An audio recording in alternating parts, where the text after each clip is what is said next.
So lever number one in our book is about people. So what we're talking about is mutually aligning our goals and visions with other people's, and we're going to the same place, right?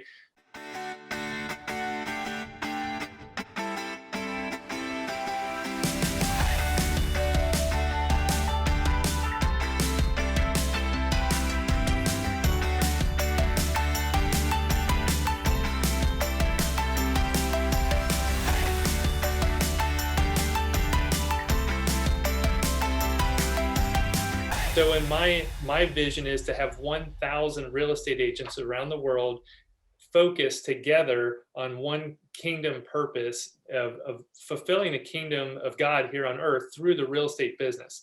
And how do we do that? Well, our mission is to equip and encourage kingdom entrepreneurs or agents to serve their clients excellently, uh, to the glory of God. So the way we're going to do that is we learn together, we grow together, we network together, we share ideas, we share leads and resources. That's a vision. So it's not about one person at the top and everybody else at the bottom. It's like, how can we all do this together? That's a movement. So that's one of the things you need to do is you're starting to create your real estate sales team or business, or even if you're a solo agent, you need to be thinking, what are the resources around me that I can put together? And we're going to go into some cool details and give you some tips about how to build a team, even if you don't think you should build a team. So the first thing we're going to do is talk about partnering. When you partner with somebody, you're actually coming alongside them. Okay. It's not necessarily one person pulling the other person or pushing the other person. It's working together. And so in the Bible, Jesus said, be equally yoked with people. So you have the same vision, the same worldviews, the same guidelines, and then you're together, like you're equally yoked. You're pulling the thing at the same way. And then Jesus says, give me the yoke because my yoke is easy and light. So he's actually giving us an invitation to work and rest with God. So we're partnering with God, we're partnering with Jesus, we're partnering with the Holy Spirit to work in our real estate businesses and teams. So here's what we're going to do. We're going to think for a second. Okay, so how do we partner? Well, the first thing we do is we dream big. I've got 5 points for you here, guys. Number one is we dream big. So what do you really want? Which we talked about a little bit last week.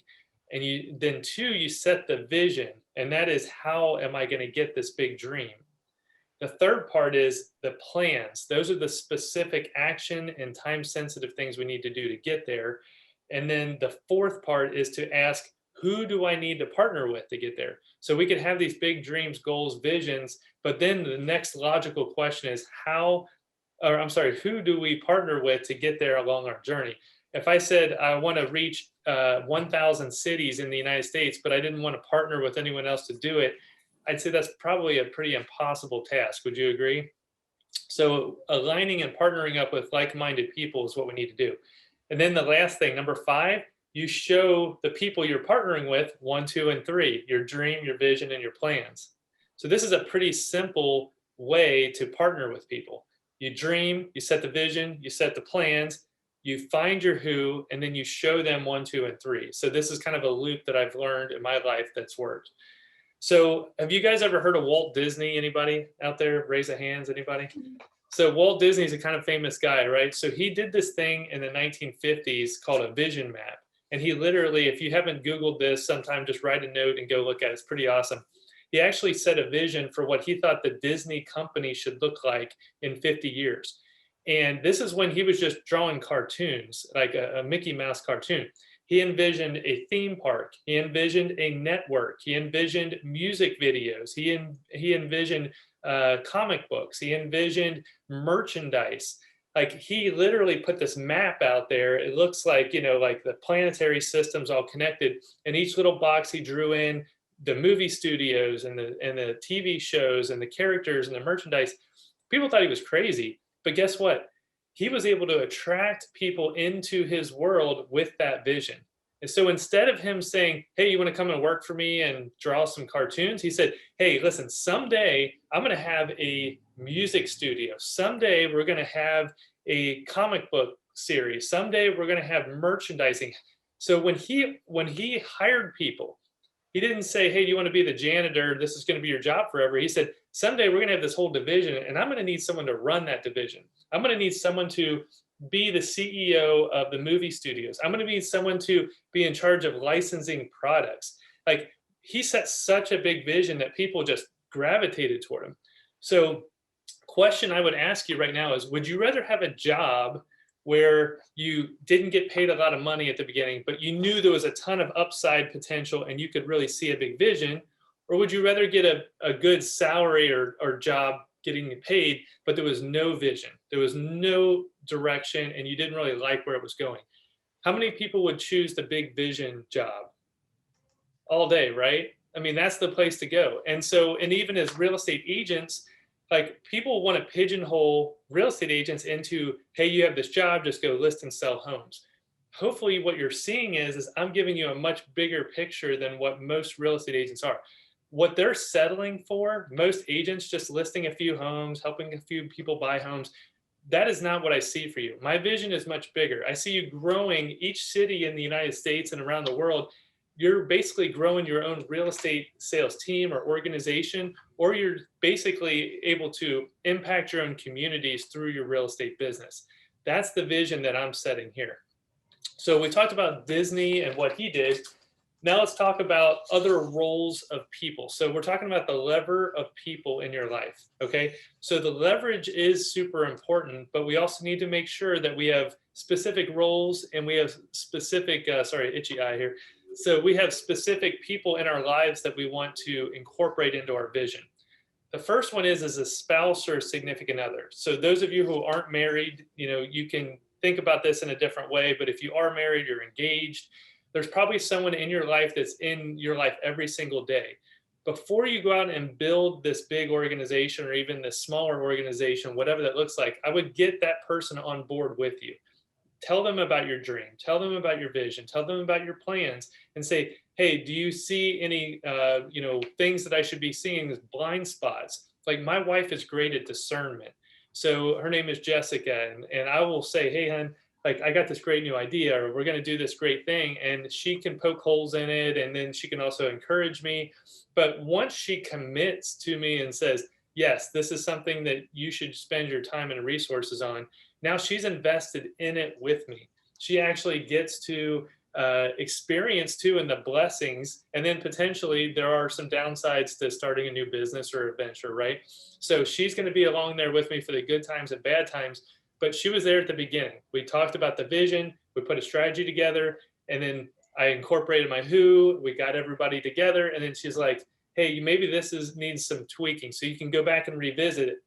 And that's part of our conversations. Our kids, we have 5 kids, around the dinner table, they hear business discussions all the time. Our family business, like, oh, what's going on with real estate sales today? What's going on with the Kingdom Real Estate agents? What's going on with our rental properties? What's going on at the farm? My wife sold 4 piglets yesterday, so it was like a big exciting thing. Pre-orders on these piglets. So the kids are involved with all these little business dealings, and so not only are my spouse or significant other, but now my kids are involved in that. Does that make sense?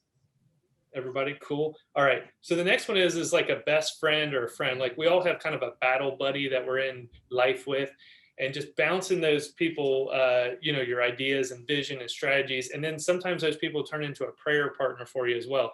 When you go through these tough times and building a company, building a team, building a business, there could be days where, like, you didn't do anything wrong and this bad thing happened. And it's just nice to have a shoulder to cry on sometimes and say, hey, can you pray for me about this? I'm trying to make this decision. So incorporate a friend. The next one is a business coach or mentor or a consultant. So here's a big one in our real estate world. There's a million coaches, there's a million mentors, there's people that are going to say, hey, I can be your coach. Literally, there's thousands of real estate programs, and I've been part of them as a consumer. Like, I've actually purchased the coaching from a lot of these gurus out there. Now, here's a question I would want to ask those people. Some of you guys like the group format that we're in now. We also offer a one-on-one breakthrough coaching too.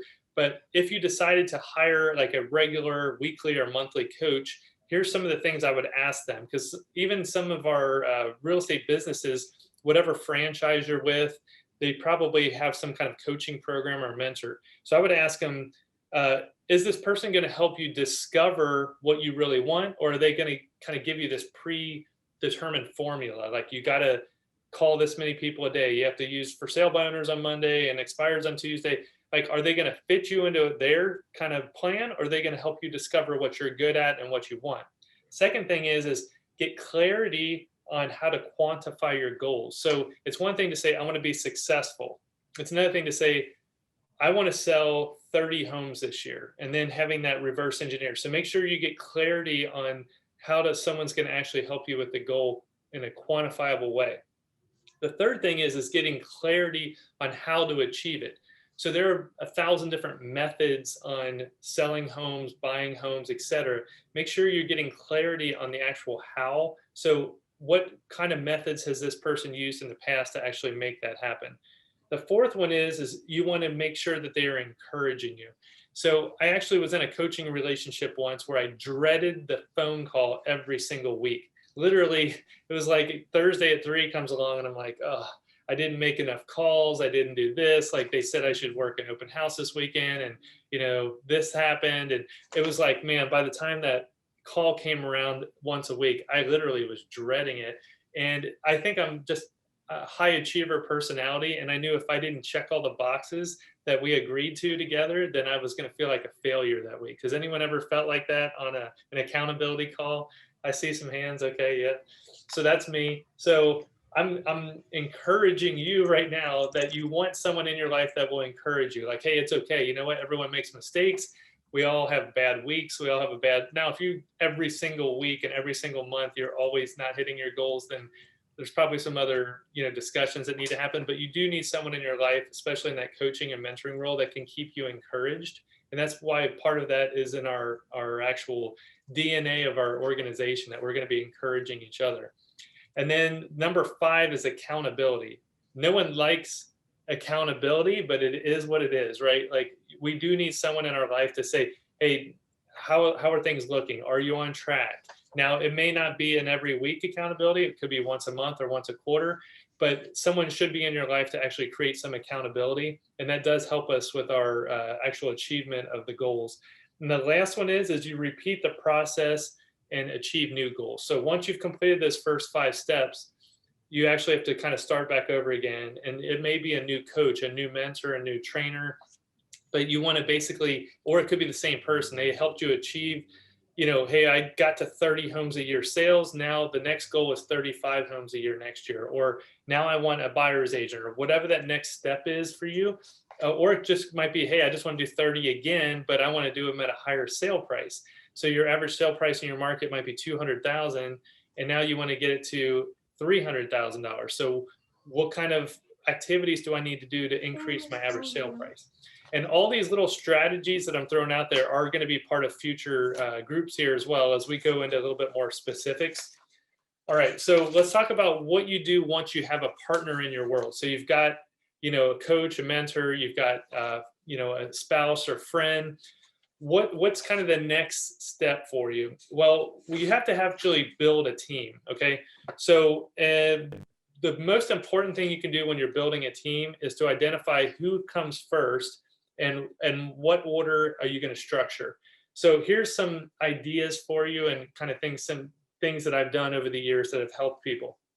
So when you start selling real estate, there are several different vendors that you're going to be doing business with, right? You have a title company.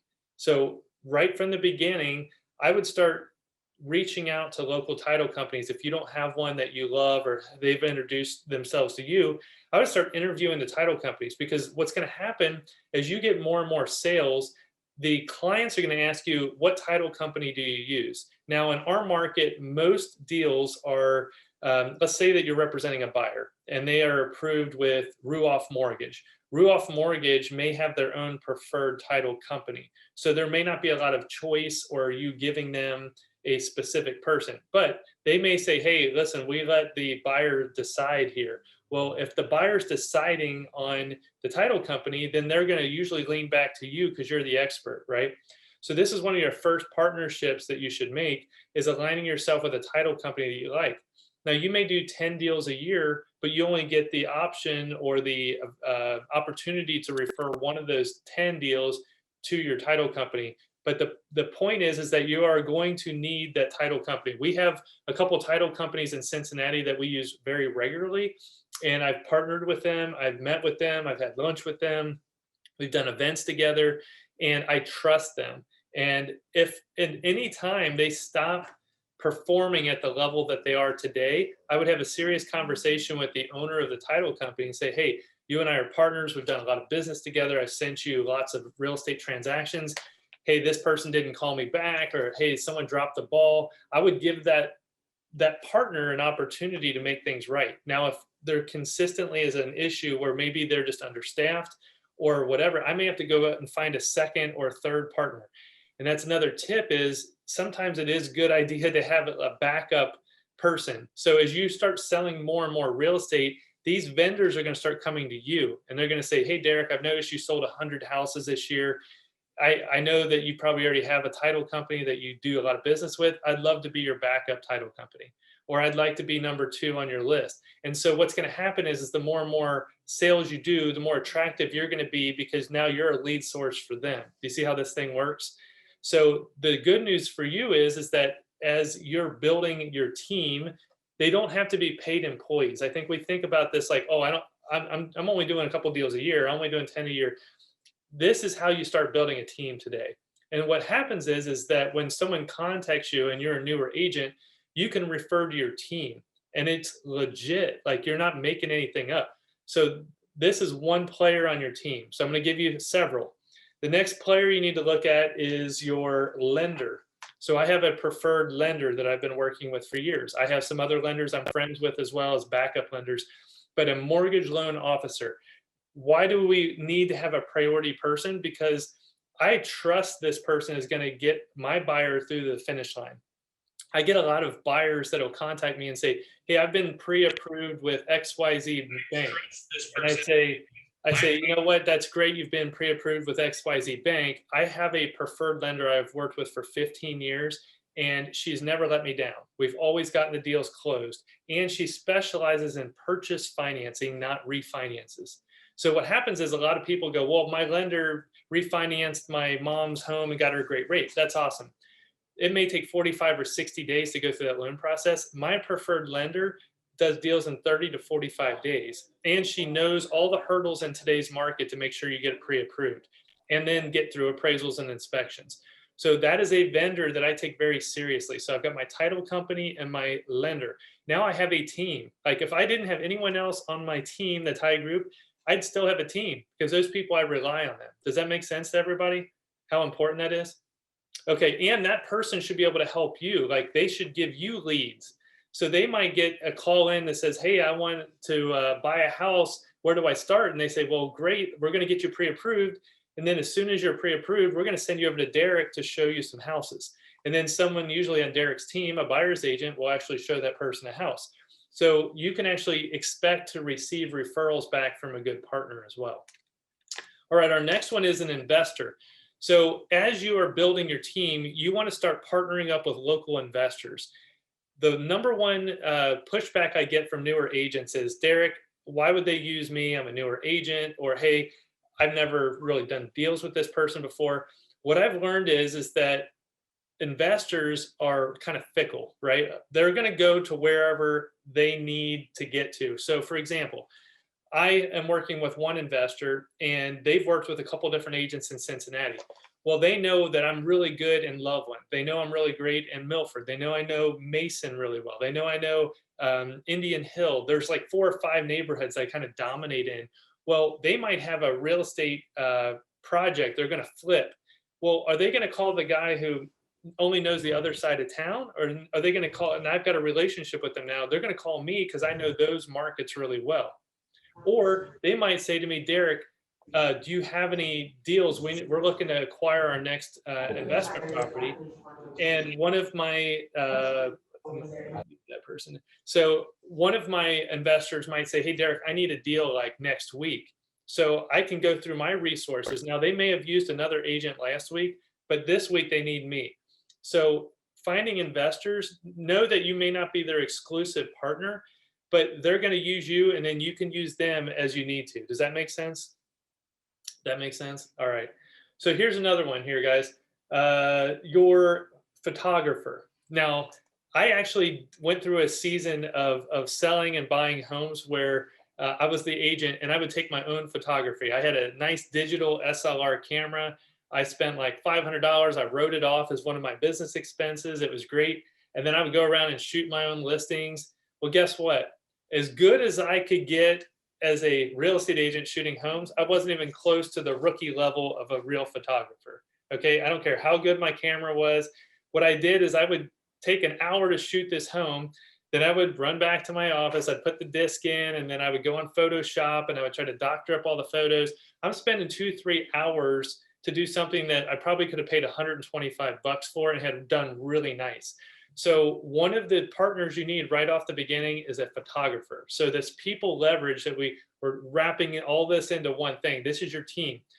I have a great photographer, and then I have a second great photographer, and I have a third great photographer. I have one that does drones. I have one that does video walkthroughs with a gimbal. I have one guy that does kind of our lower end houses up to a certain price range. And then I have this guy who does magazine quality photos for the higher end projects. They charge accordingly. So you need to start building your network now.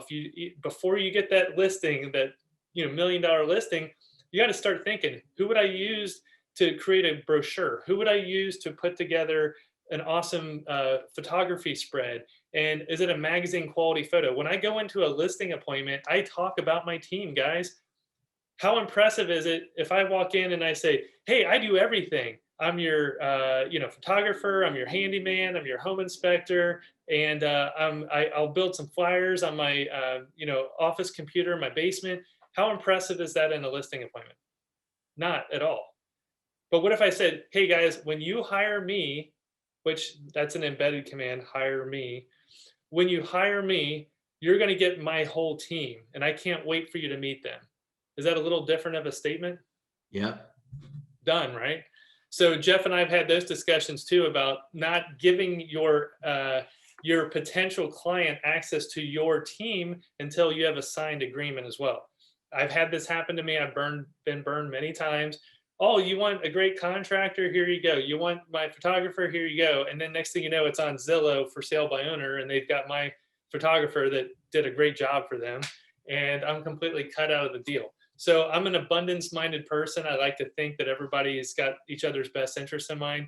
But sometimes we do need to keep some of these contacts close, especially in today's market where contractors are not just easily available. Jill knows this. It's really hard to get contractors at your house, right? Yes, it's very hard, but they're not here right now. Otherwise, I wouldn't be on this call. Exactly. So my point is, guys, is you build these relationships and then you use them at the right timing. All right, what's another one here? So how about a mover? And now this sounds crazy, but a mover is part of my team. I've had people say, Derek, man, we've tried 3 movers and this guy isn't, and that guy isn't to do it. But listen, you're going to call this company and you're going to tell them Derek Ty sent you. I mean, this is exactly what I say to them. And I say, when they hear my name, they will push the schedule to make sure you get taken care of.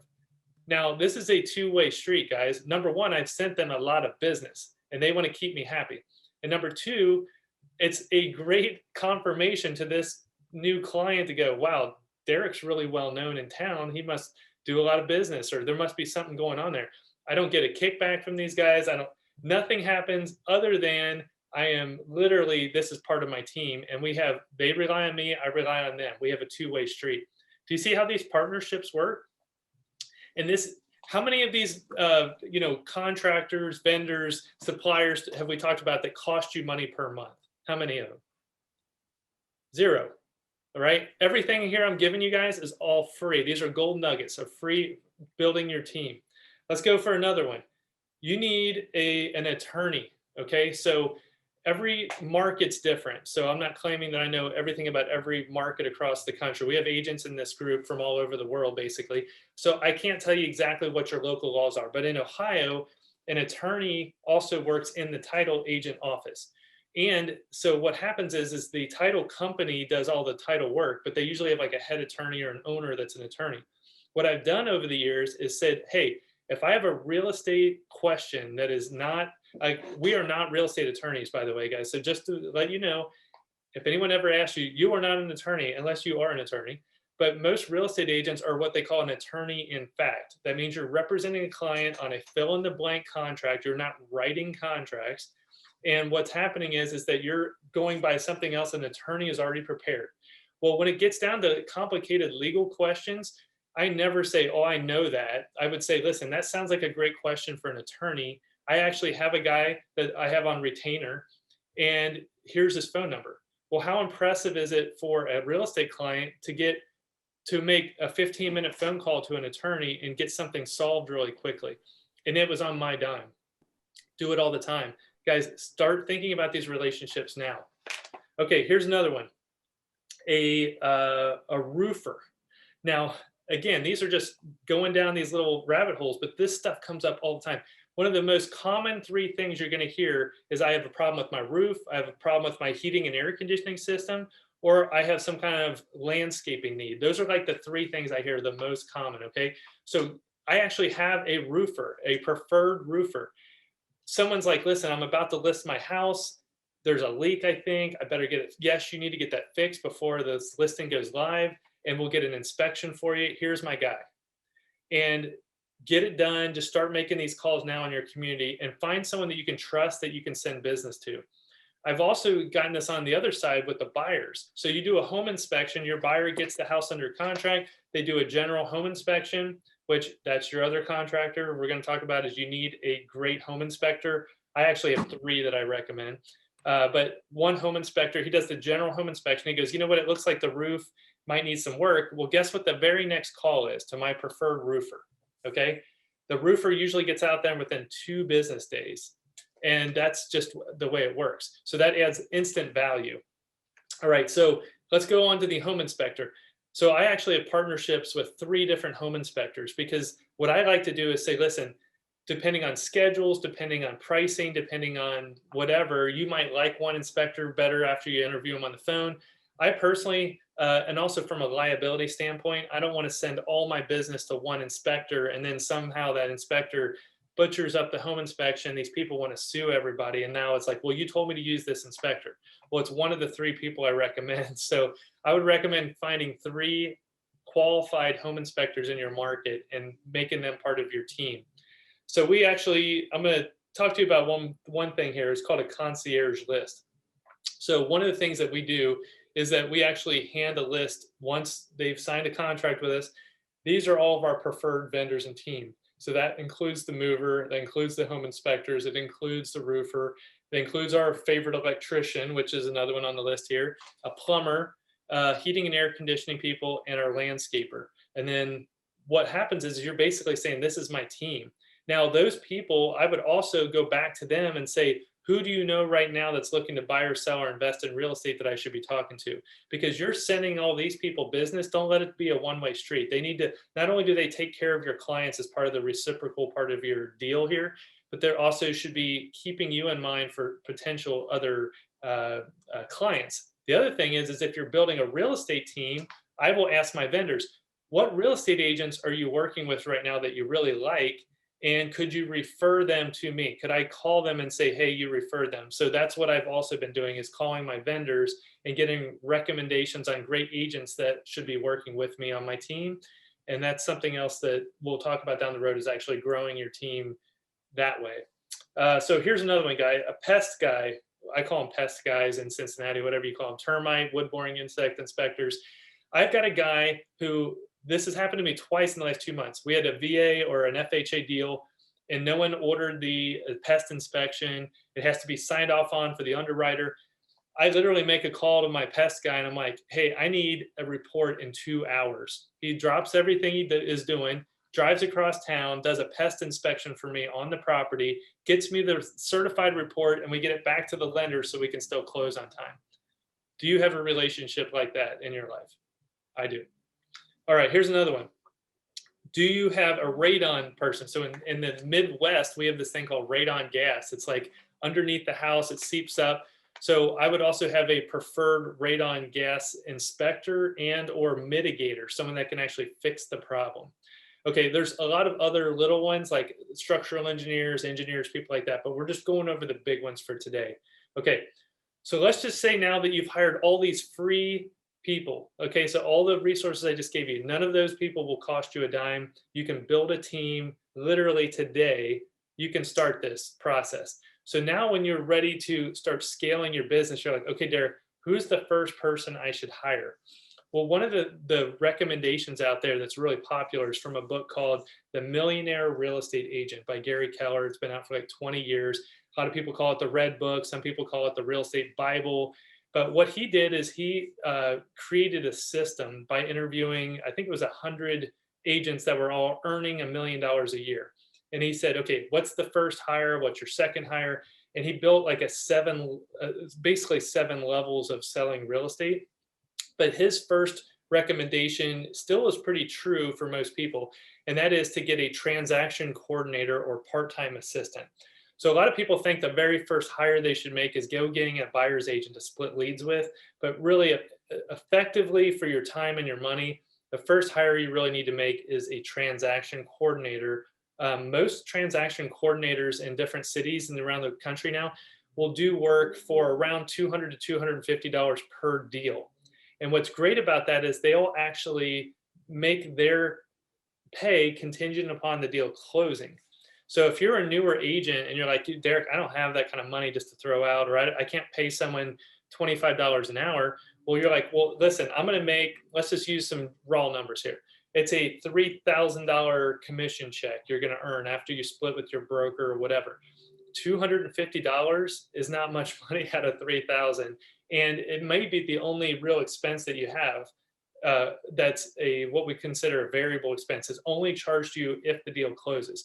Now you've got other expenses that we call fixed expenses as well, like your photographer. When you do hire them, whether you sell the house or not, you still got to pay that guy $150 or whatever it is for the photos. But this person is on the back end and they're contingent upon it closing, so they have a vested interest in seeing your deal close as well. Does that sound good for everybody having a variable expense out there? All right. So now if you're working for a team, a lot of the teams are going to pay for the photographer. They're going to pay for the signs. They're going to pay for lock boxes. They're going to pay for the marketing costs. They're going to pay for the transaction coordinator, administrator, office fees. So just check your system wherever your town is. If you're on a team, I would ask the team leader, are you paying for all these things? I would get it in writing, and I would make sure that's documented out. If I work for you directly on a team and I'm splitting it like 50-50 or whatever your team split is, what things are included in that? If you're working independently for the broker as just an individual agent, 90% of the time, unless you're on like a really low comp plan, you're going to end up paying for all those things out of pocket. So just as a little note there, as you're building your business, to think about how you're building your team. Okay, so let's say you're ready to add your first partner that's paid on your team. We talked about a transaction coordinator. The next level would be having a administrative assistant. That's like someone that's literally in your office, or maybe part-time or full-time. They're doing your ad copy, they're inputting your listings, they're doing your event marketing, they're ordering your signs, they might order your lunch, like whatever you need to leverage your time.